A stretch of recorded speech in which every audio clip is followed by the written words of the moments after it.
All right, so we're here with podcast number 11, continuing our international theme. We've got Patrick Huston on the line. Thanks for coming along, Patrick. No problem at all. Thanks for having me. And we've got Nathan back here again as well. Yo. So what we might talk about to start with, for those of you who don't know Patrick, do you want to give us a little bit of a background?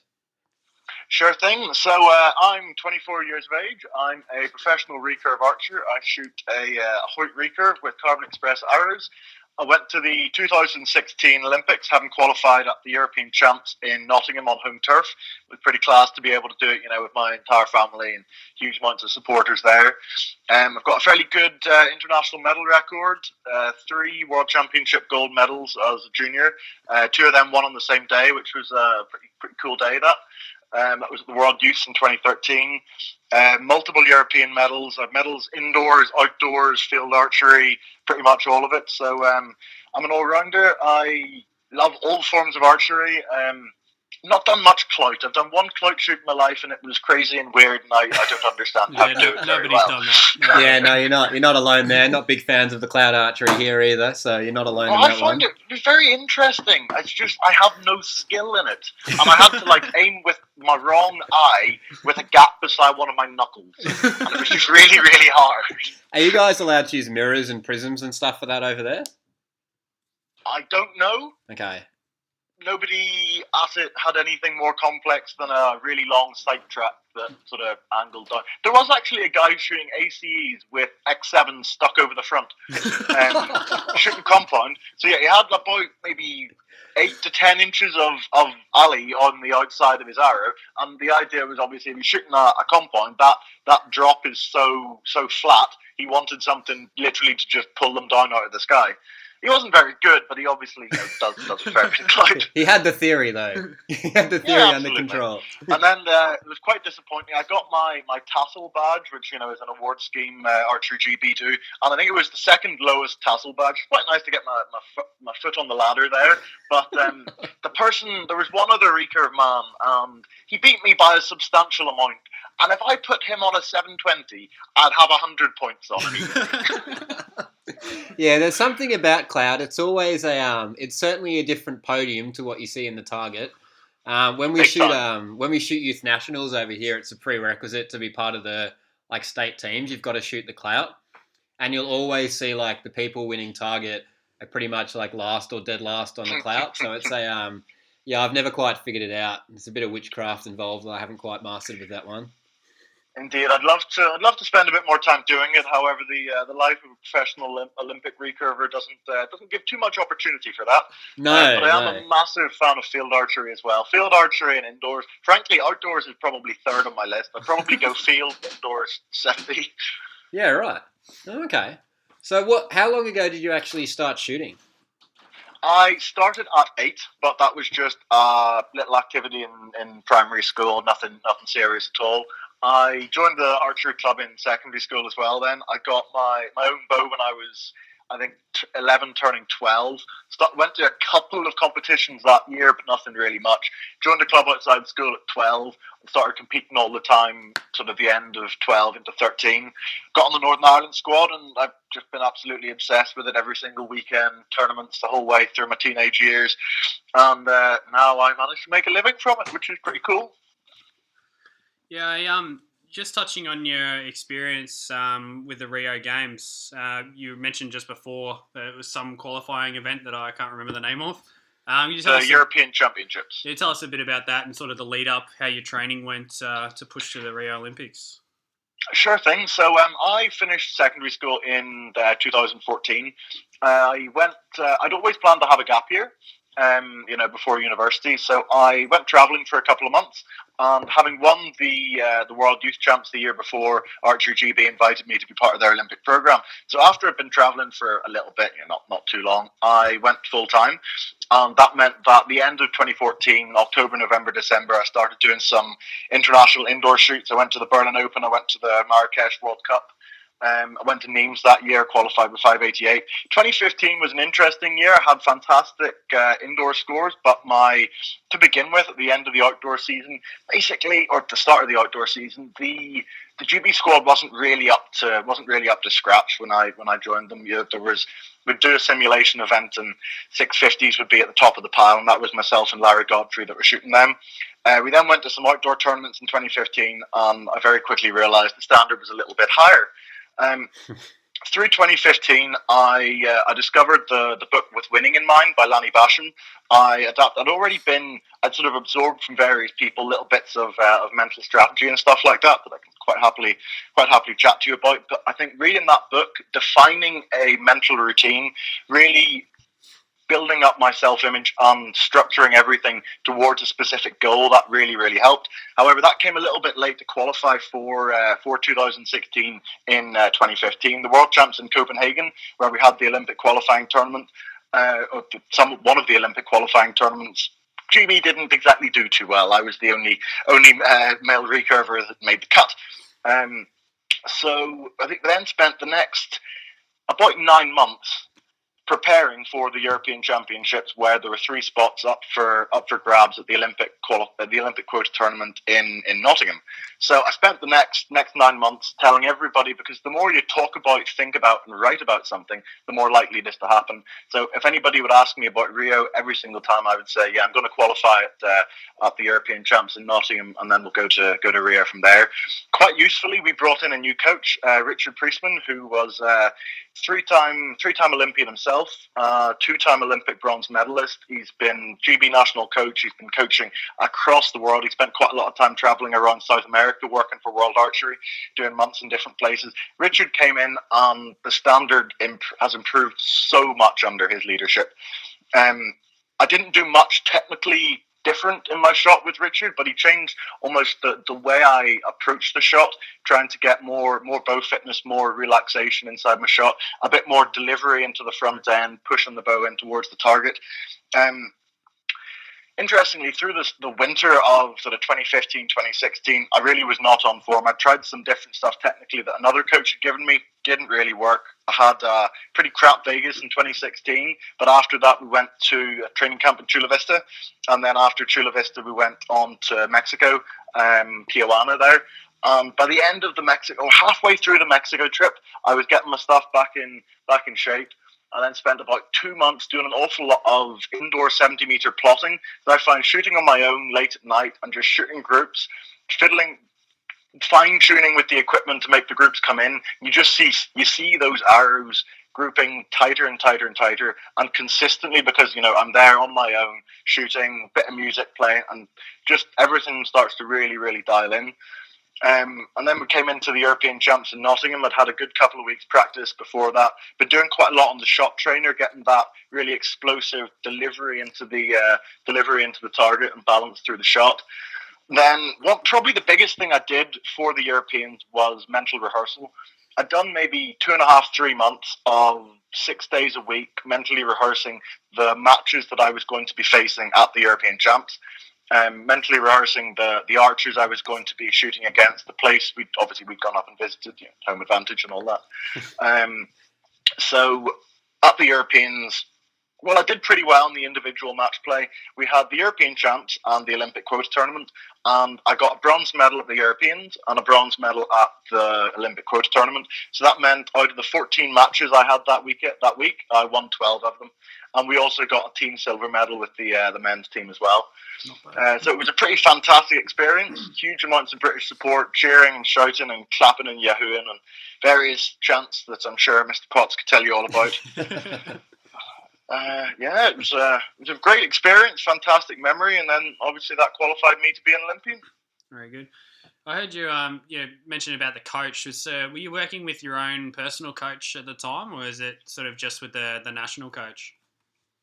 Pretty much just a national coach. I've had a wide variety of people in Northern Ireland sort of help me and advise me and give me bits and pieces, but I've never really had, up until Richard, I've never really had like one specific coach working with me. I have the lady who started me in archery, Audrey Needham, at my primary school and secondary school, but once I got to about 15, I kind of ran out of the ability for her to help me. But at that point, I was on the Northern Ireland squad. We had a couple of different coaches coming over from England giving advice, and I spent an awful lot of time on YouTube. I'd say World Archery's final matches probably my biggest coach when I was a teenager. So you mentioned the mental stuff before. Have you, like, obviously the whole Lanny Basham with winning in mind side of thing is very popular within archery. Have you had psychologists as part of the kind of high performance system within Great Britain that have assisted you on a similar kind of system, or is the mental management system very separate to what you've done with actual sports psychologists? So I've only really worked. I suppose we do have another guy that's kind of in the sports psychology line at the moment. When I first moved over, we had a psychologist from the Chimp Paradox, Steve Peters' business. He was an interesting bloke. I had some good conversations with him. However, the standards of the archery and the way I saw people going about competitions at those times kind of disenchanted me from that kind of approach. The guy that was working with us, we went through some interesting stuff about mental rehearsal and visualization, and basically just sort of approaching my thought processes around shooting in sort of more structured ways.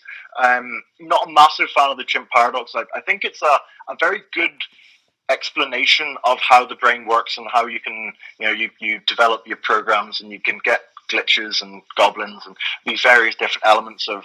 I think it's a good way to explain how the brain works. However, in terms of application, the mental management system is just simple, down to earth English. Explain, talk about things positively, your self-image grows. It's really, really simple. Talking about how to improve the conscious mind, the subconscious mind, the self-image, and it's all just incredibly simple, down to earth. I'm quite good friends with the Bashams now. I've met them in Vegas quite a few times. I know them fairly well. I have some phone calls with them occasionally, and I just find that system is so simple and so plain, but incredibly effective. So there's no need to add extra complexity to it. We've had a few different people work with us in my time with the GB Olympic program, and at the moment we have this Dutch guy, and I haven't quite delved into the sports psychology. We're more working on sort of the technicalities of the way that I approach my shot and the way that I experience things, which is very interesting to look at. I always just kind of approached my archery, from one perspective, and I've not tried to experience the shot in different ways. Quite slightly odd to the concept, but you can experience the shot from the tensions inside your muscles. You can experience it from the way that your bones feel. You can experience it by paying attention to the balance points of the bow and things like that. It's really quite interesting. Okay, so if you had a typical training day or a typical training week for you, how would you kind of structure your mental preparation within that training day or week? Like, do you have specific time set aside where you'd work on certain areas, or how does that fit in for you? So I try and do mental rehearsal 2 to 3 times a week in bed. So once I've gone to bed, I'll close my eyes, take a few nice, slow, deep breaths. I do a lot of breath work, as you're probably aware of. I sort of chill myself down and do mental rehearsal before I go to bed. I have actually made myself dream about archery and matches quite well. It's quite nice when you put a little bit of conscious effort into some mental rehearsal before bed, and then you wake up going, oh yeah, I was dreaming about winning archery. Yeah, right. But in terms of it on a sort of week by week sort of training basis, I do a mental warm up pretty much every time I shoot. Definitely once a day. Most likely at the start of the day, but quite often before every session. So I'll do my physical warm up, getting most of my sort of body and muscles activated and ready for the shot. Not necessarily my bow warm up. So I've done all of, and there will still be some archery specific sort of shapes and movements with the Clini bands, but just getting everything primed, and then I do a little bit of my Wim Hof breath work. So that's WIMHOF. Which really oxygenates the body, pumps the carbon dioxide out, and really it just changes how your nervous system is operating inside your body. Wim Hof talks about expanding your neurology, and he can control his body to run marathons in the Arctic and t-shirt shorts, incredible stuff. But once I've done that little bit of breath work, which effectively is just about 30 to 50 big deep breaths, as big as you can, then nice and slow out. Once I've done that, then you can actually see this on my Facebook page. I did a video I think 2 days ago on my black box routine. So I imagine myself sort of sinking into the back of my brain, and I hear all the sounds around me quieting down. Then I get up, walk over towards a door. Obviously, this is in my head now. Walk over towards a door, open the door, go through the door and up the stairs. I've got memorabilia from my archery career up the stairs, so I'm visualizing and remembering these sort of positive points in my career. I go through into another door, walk down the stairs, and then this is my black box room, effectively. I've got three main things in my black box room. I have a big mirror, if you imagine the mirror of Erised from Harry Potter, with a fireplace on either side of it. I thought to begin with I'll have a fireplace because I'll have like flickering flame shadows on my face, but I thought having two fireplaces, obviously it's my mind, I can create whatever I want. Having two fireplaces means I can have like alternate sides of my face like flickering slightly differently. Which makes for a very powerful place to, talk affirmations and reinforcement and positive direction into this mirror. I've got a desk on the right hand corner of the room where the black box, and the black box is something that some people use different ways. I use it quite a lot to reinforce the focus points I want to think about, that being deliberate and having concerted effort and whatever element I want to focus on, really commit to that day. I'll write it down on a piece of paper, and when I'm doing this mental rehearsal, obviously I'm just sat in a chair in an archery range. You can see my hand. I will write it out like as if I have a pen and paper in front of me. A lot of people though use the black box routine to box off things they don't want to think about, and sort of put it away deep down hidden. I prefer it like the Inception thing of like, this is your little chest in the center of your subconscious, somewhere where you can reinforce and hold sort of crucial bits of information. So I'll write it down, fold the piece of paper up, put it in a little box, close the lid, turn the key, put the key in my pocket, stand up, and then on the opposite corner of the room I have a pensive, once again from Harry Potter, but this is just a door I open, a little sort of cabinet thing I open, and there's a what do you call it, a chest with like liquidy stuff in it, something like that. And then I dive into that, and that's the point where I do my mental rehearsal from. I don't necessarily do all of those things every day, but I will pretty much every day I will go in and do that bit of mental rehearsal. So I'll spend, it might be a minute and a half, 2 minutes, it might be 10 minutes, it might be 15 minutes, it might be however long I feel like going for that day.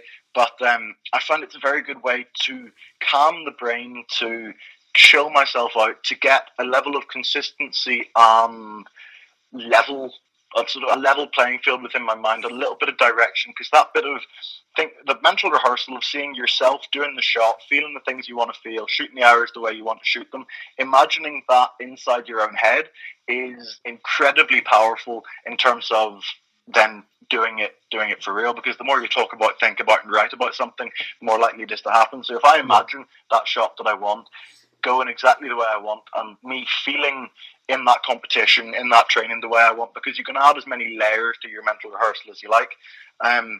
That means when I come back out of my little room and go to pick up my bow, I've already got that direction and that consistency inside my head, and it's really, really easy to then pick it up. I find if I just go and shoot, if I just do a warm-up and pick up my bow, the quality of my practice is a lot lower. I'll still get some good training done, and obviously there's the physical workload being done by the muscles, but in terms of progression of my own skills, doing that little mental rehearsal before a session really, really improves my just the quality of my practice, really. Yeah, right. Well, it's interesting because on the last we did a podcast earlier in the week with Simon, and he was talking about how a lot of the time with sports psychologists is kind of this real focus on, just, being happy and good balance and that kind of stuff. But there's a real lack of practical application and things where, you know, do X, which will produce result Y, and, just practical things you can do. So that's really good kind of summary you've given there of practical things you can actually go out and do to improve your mental standard in archery. Because so many people say, it's important, but it's very rare for people to actually say it's important and these are the steps I take to make sure I address that area. So that's certainly something very good for anyone listening to take into account. Can I give you another wee thing to try? This is something I've had in my black box room at times. I've only used it a few times because I tend to funnel my anger into poetry rather than this format. Yeah. But effectively, if you're in a tournament, you've had a bad end, or something's happened that you need to box off and leave alone, and or vent some anger. Basically, I'll do the same. Few breaths, calm myself down, go up this flight of stairs into my room, and then on the right hand wall I've had a door, and I go through that door, and inside it is a smash room.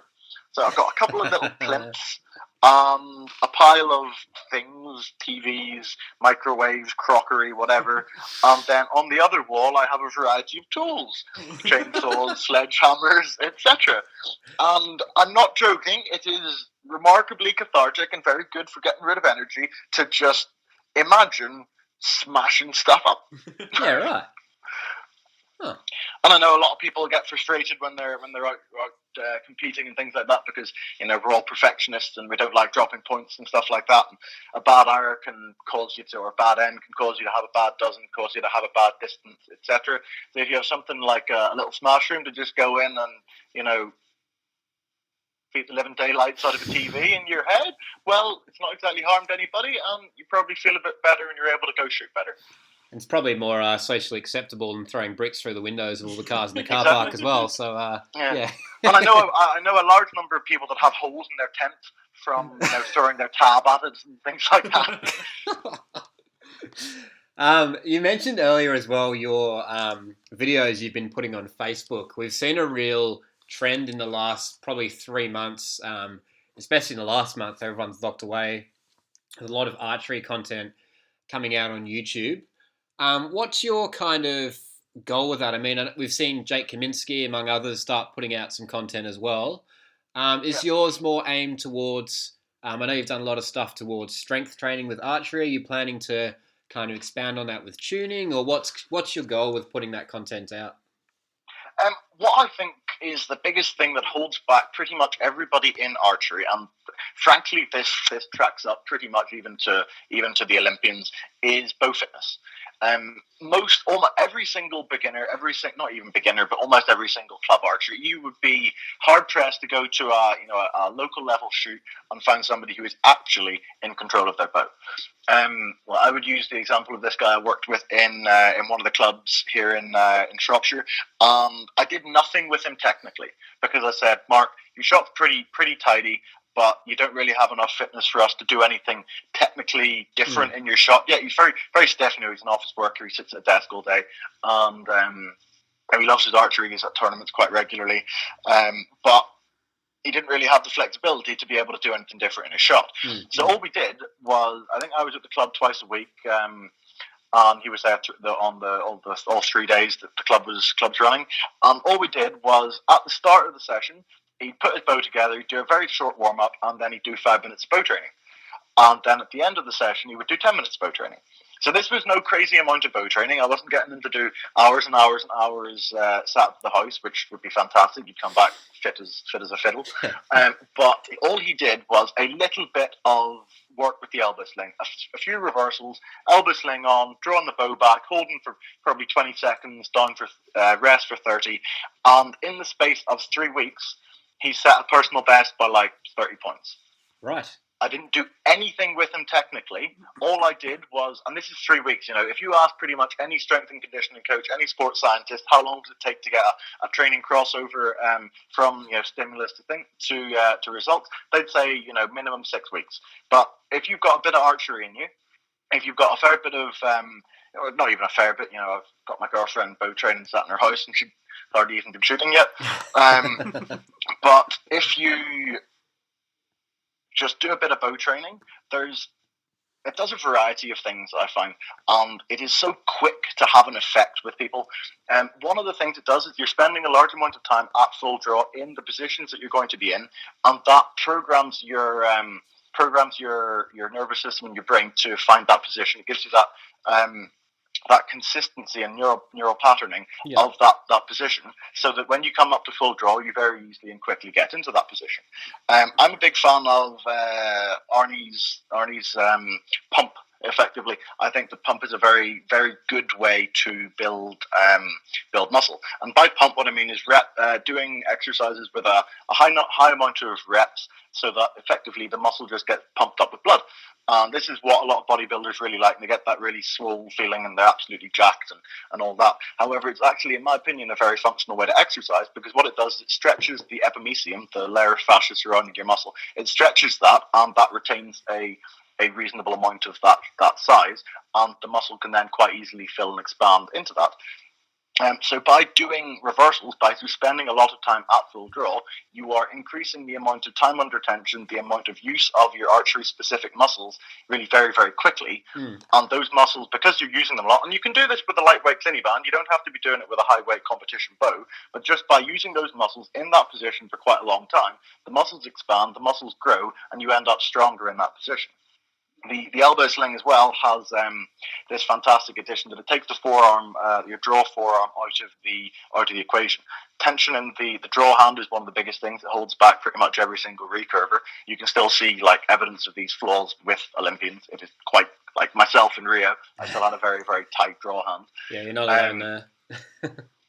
By taking that forearm out, it means you have to use the muscles in your back, and back tension doesn't really exist. It is a concept of the tension in your hand, your forearm, and your bicep fighting the activation in your rhomboids, trapezius, and lats. And that squeeze between the two is the sensation of back tension that people talk about. If you have a relaxed forearm and you put yourself into that T position and apply load through your draw arm, the muscles in your back have to be active, but they don't have to be tight. So the biggest thing that I want to do is to get the average standard of bow fitness up a bit, particularly at a time when people aren't able to shoot, because all archery in the UK has been stopped. A little bit of bow training could very, very quickly actually mean that they come back from this period and shoot at a higher level. However, we need to get people doing that consistently. So with my videos, I've been doing sort of very regular bow training, as well as me talking about technique and giving people different drills to do with clinny bands and stuff, so that they can improve their technique and improve their understanding of stuff. Mostly, I would say it's from an altruistic point of view. I just want people to get better at archery. I would like to grow my own personal brand, so I have more people following me. Yeah. More people, learning from me and my passion about the sport. I've been in this sport for 16 years. I've been professional for 6. I know an awful lot about it. I've researched huge amounts of other sports science elements, and I really just want to get that knowledge out there to try and improve people's shooting, improve people's. I've learned so much about the way that the body works and the way that humans aren't using their bodies correctly, that with a little bit of training and a little bit of programming we can improve. And I really just want to try and help the world a bit. Yeah, absolutely. And I guess it brings the standard of the sport up as a whole as well. Exactly. Was there sort of any major hurdles in your career? Sort of, periods where perhaps you had a lot of target panic or stuff like that, or competitions kind of got to you? Maybe how you. So if anybody's ever really watched me, particularly at a major level tournament, we're talking medal matches or winning through finals into the finals of major international events, you will know that I hold for an extraordinarily long period of time. Frankly, I could rival some compounds when it comes to major events. My teammates, whenever we're doing team runs, I've sped up a lot, by the way. Over the past while, stuff that I've been doing, I can now shoot really fast. I can now be pretty much the fastest archer on the GB Olympic squad. However, I would expect when it comes to tournament, I'll go back to being fairly slow again. But we'll see what happens. I'm only bringing that up because it's mildly humorous, and I think quite a good way to look at the concept of target panic. Because of holding this long, effectively I aim for a long time. This developed through back in Northern Ireland. I couldn't keep my front shoulder down. People kept saying, keep your front shoulder down. I was like, I don't know how to keep my front shoulder down. So my front shoulder kept going up.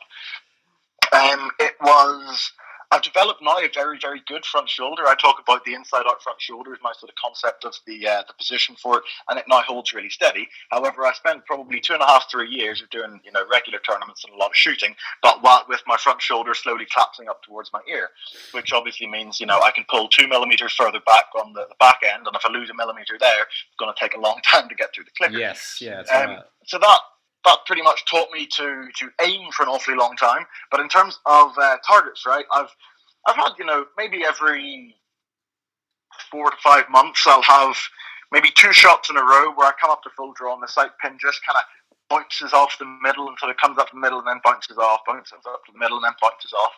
I can't really shoot it the way I want to. After the second shot of that, I just go, stop being a twat, aim at the middle. And then I go, much better. I love aiming. So in terms of target panic, I've not really had much issues because whenever it has come into my psyche, I've pretty much gone, nah, mate, that's not happening. I like aiming. It's a good amount of self-control. I like it. Aye. So I have had a few injuries. Some interesting injuries actually. I've destroyed the tissue on my draw hand fingers.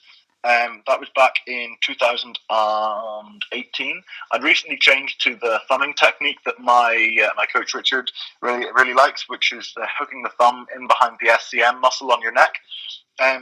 It's fantastic for relaxation and letting the forearm stretch out, letting forces rebalance inside the body. It's absolutely class.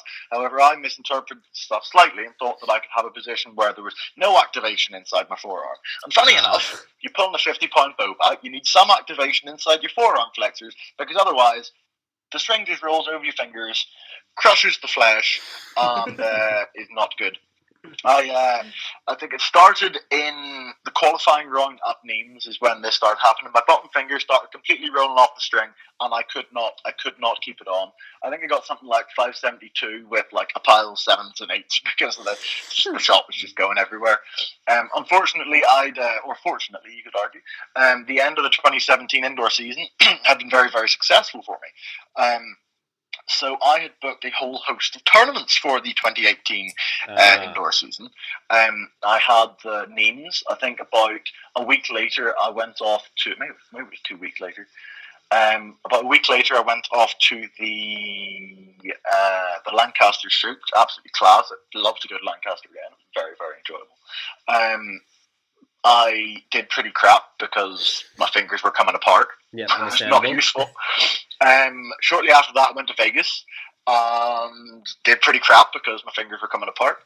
And then I went to the last World Indoor Championships. I managed to qualify. I managed to make the cut. I was the cut. I was actually the shoot-off for the cut. And I did that with a blister plaster on each finger and 3 layers of vet wrap around each finger. Nice. How I managed to shoot I qualified above Kayak. I was so proud of that. I was like, I'm here literally broken and I'm beating Olympic medalists. That's right, we'll remind him of that. Yeah. Please do. I think about it not infrequently. Funny enough, I didn't do particularly well in that tournament. I actually had a fantastic match against the number 2 seed, a Japanese guy who shot 598. I imposed a little bit of psychological warfare on him, and he dropped 2 points in the whole of qualifying, including the three ends of practice. I think he dropped 15 points beside me. Went to 5 sets, but he did best, and fair enough. He shot 598. I shot like 578, something like that. So I came back from Yankton, and funny enough, didn't shoot for a while. But I had a compound, so I shot that because I still wanted to shoot. I don't want to lose my fitness. I just couldn't really use my fingers. So I got my hinge out, got my compound, and I was doing some shooting with that. I was just about able to keep up at 70 meters. I was shooting about 330 standard with it. Just about able to keep up with my teammates and stuff that we were doing the team round. So I spent quite a long time with these fingers being an issue. Interestingly, I shot at the start of May, shortly after the Shanghai World Cup. I shot my personal best, British record now of 687. but that was in qualifying for one of the legs of our national series, and I couldn't shoot the second day of it because my fingers literally came apart. Oh. Thankfully, I've now entirely got over that, so that's good. My fingers are pretty sweet, pretty strong. But like archery, recurve archery kind of needs your fingers. Yep. Yeah. Right, there's a few hurdles there. I remember speaking to you. I remember seeing you post Rio talk about your business plans and stuff for archery, and I think you were doing some markets and stuff then. I remember talking to you early last year in Shanghai, trying to give you a kick up the butt to actually get it into gear. Do you want to talk a bit about your business plans and what have you done since I spurred you on 12 months ago? Yeah, so I think that archery, and we'll all agree that archery is absolutely class and everybody absolutely loves it. Absolutely. But I think there is a huge potential for more people to get involved. The thing that I believe holds that back is the rather stale. Obviously, it's required because of the safety elements. You know, even a 20-point jelly bow can easily kill somebody if you just shoot an arrow through them. You know, you don't need an Olympic standard bow to do that. No, that's right. But that means that the safety issues surrounding that are really numerous, and it makes it very stale. Like in the UK, we have a membership of about 50,000 in Archery GB, but there is a through flow in terms of members joining and members leaving of 16,000 a year. Right. Which is pretty mental. But what it does, it's a little bit of a downer on what archery currently offers, because it means that there's an awful lot of people that just stop every year. Obviously, I don't know. I'm not comparing this to the likes of say cycling or swimming or something like that. But what it means to me is that there's a huge amount of people interested in the sport. And when we've got movies like The Hunger Games and Brave and all this, there's an awful lot of potential for people to want to do archery. Yeah. However, regular target archery is just a little bit too boring. You have to come along and you stand in the line, you have somebody explaining all the technical stuff to you really, really precisely, and then you have to go through it and think through it all, and then you join a club and you buy some equipment. Maybe the club helps you, maybe you don't, whatever. But basically, use soft archery, use big foam tipped arrows, and you can do pretty much whatever you like with them. I go to a primary school every week now, and well, not at the moment, funny enough. I'm working with a big group of 8-year-olds. Good. 8, 9, 10-year-olds, and they absolutely love it. And there's no safety issues whatsoever. If somebody is like hanging around down at the targets collecting arrows while other people are shooting at the targets near them, say, here, come back there, lad. But apart from that, there's no real issues at all. And these are really light bows. They're targets with knockout discs, and it's just incredibly fun, incredibly rewarding, incredibly motivating. And everybody that I've ever worked with these soft these foam tipped arrows, they're LARP arrows, they really enjoy them. They don't know that it's not what we do at the real archery. It's still the same effect. You're pulling an arrow back, you're sighting along the arrow, and you're letting go of it. Yeah, and that's right. Everybody can do it. Everybody can enjoy it without any safety risks whatsoever. So I've experimented with a variety of ways to implement that. Probably the thing I'm most excited about at the moment is my schools program. I've been developing the way to teach the kids, which actually is something I've been doing some YouTube videos on, my fun exercises for kids videos. I do a very different warm up with my kids than you would expect for, well, pretty much anything. It involves bouncing up and down, shaking, stamping your feet, twisting and bending your body in different ways, designed to mobilize your fascia and loosen up your body in different ways. That then means when you then pick up a bow, your body is free to use. For example, take somebody that's sat at a desk all the time. They're going to have a very low chest. They're going to have rounded shoulders. They're going to have forward head posture, and quite a lot of them quite often will be quite unable to actually lift their arms particularly far above their head. Yeah. You'll find people in their 50s that can't really lift their arms above their head for restrictions and stuff like that. Whereas these warm-ups mean that your body is able to actually move and use itself in the way that is most optimal. And then the amazing thing is watching these kids explore archery, because I get them to shoot with 2 fingers. The third finger is not very good for learning, in my opinion. If you have 2 fingers, the top 2 fingers take all the weight of the bow, take all the poundage of the bow, and let your forearm and your wrist stretch out and relax. But then after a period, you can add the 3rd finger, but once you've got that concept of having a stretched out and relaxed wrist. Okay. getting these kids shooting with two fingers means that their bodies adapt. I have a kid, I can send you the video, it's incredible, who is he's literally doing Kodo. And I mean literally doing Kodo. It's amazing. All I said to him was use two fingers, and he's pulling the arrow all the way back. Obviously, he's tiny, all the way back, so it's way past his head. He's got his arms up above his head. The front shoulder position is incredible. I've never seen a front shoulder as good. And then you look at his wrist from above, and it's like, honestly, it's so twisted and stretched and floppy. It's quite impressive, really. Right. And he absolutely loves it. And probably the most interesting thing about these kids is how they get such a almost physical level of enjoyment from the sport. I actually asked the PE teacher after about my 10th lesson with them, and I was like, "Is it like, do you see kids rolling around on the floor often in school?" And he goes, "Well, no, but I know this is the third week when we've had them all, like multiple children literally rolling around on the floor. That's how much fun they're having, that they're literally rolling around on the floor." It's awesome. Yeah, awesome. Archery is so much potential to it. So I've been working on different target mechanisms to have things that people can shoot. I've tried some sort of fairly complex technical things. Been some hitches and faults with the development of that, but my plans have moved on. So at the moment, I'm looking at some kind of mass manufacture, a fairly small thing. Effectively, I want to take that soft archery out into the field. So doing field archery, something a little, easel stand. If you imagine just a damage target but tiny, like an 80 centimeter target, something like that, with a few different knockout rings in it, and then you can just really take them out quite easily. We're looking at a few different construction mechanisms for that. I think something like the pop-up tents, those, or like a pop-up goal. Something like that could work really well, but then you also have to have some method of pegging it into the ground, or you can have sheet metal. We're in the process of iteration with that. But yeah, I've spent the past few years experimenting with a variety of different ways to go about it, and I've learned an awful lot about how to teach people the sport. And that's what I think this soft archery will be great for, is getting people to come and learn it, to come and try the sport and do a bit of fun archery.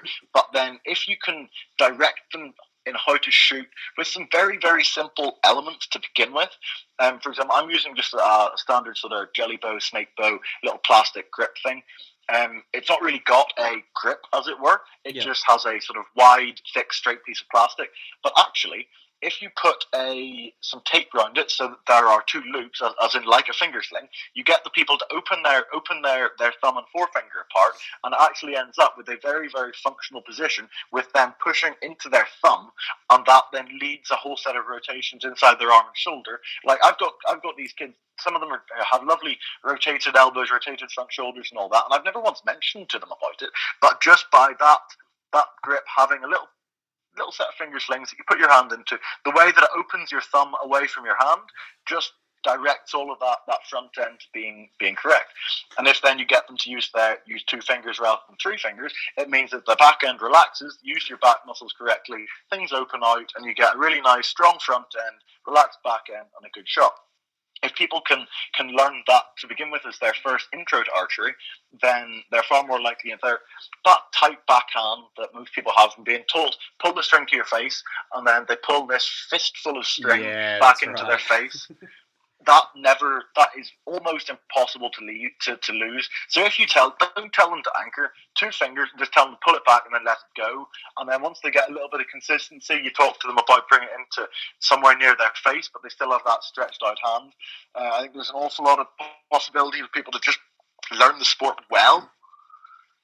Yeah, it's good that hopefully they can transition that into more people in target archery and stuff like that.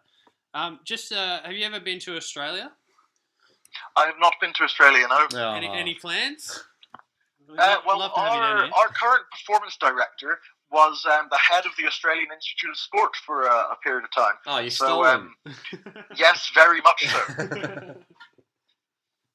So, I heard whispers that you were meant to have a training camp or something down here. Yeah, there's been talk of it. They've explored things, and it wasn't done this winter. It might be done next winter. We've got another 50 months leading up to Tokyo now, so true. the probability of them finding somewhere nice for us to do 70-meter outdoor training as much as I would much prefer us to be doing the indoor World Cup circuit. Australia is quite likely, but then again, you might just like roast us all with your ridiculous temperatures. You'd get 45-degree days there, wouldn't you? In England? Yeah, all the time, wouldn't you? Well, I suppose it is. It's probably pushing 40 out there at the moment. Someone. Oh wait, no, sorry, pushing 20. Yeah, I had someone told me they were sunbaking the other day in 18 degrees. Like, cool. It's toasty out there, mate. I was like in my boxers 20 minutes ago, half an hour ago. Well, we might still have the indoor World Series. Yes, that's maybe. True, actually. Yeah. In Sydney, so we might see you down there for that, maybe. Well, fingers crossed. Frankly, mate, I'm quite unlikely to travel to Sydney for a Feet 18 and some head-to-heads. If you want to pay, I'll wear an Eliza Archery top for you if you want to pay. Look, we'll talk to the board. So we might one thing to finish up with. What would your top 3 tips be for other archers, whether it's recurve, compound, new, advanced? Like, what are your top 3 things you could give them? So number 1 is bow training. You probably got that from my rant at the beginning of this. And I think even for compound, it's fantastically useful. Compound, get a low poundage recurve. Something that's like 24, 25 pounds, something like that. Do some elbow sling thing. The thing is that it conditions that position, it conditions that shape. You just get fitter, and archery is just easier. Go out and do different types of archery. Go out and shoot different rounds. Don't be stuck at 70 metres. Don't be stuck at 50 metres. Don't be stuck at 20 yards. Go out, shoot a Worcester, shoot a national, shoot a clout, shoot a field round.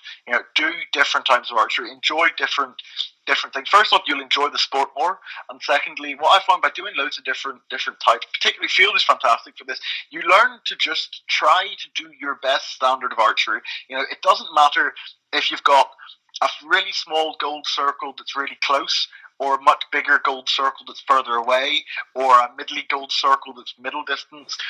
If you shoot the best standard of archery, you will get whatever group you get at that distance.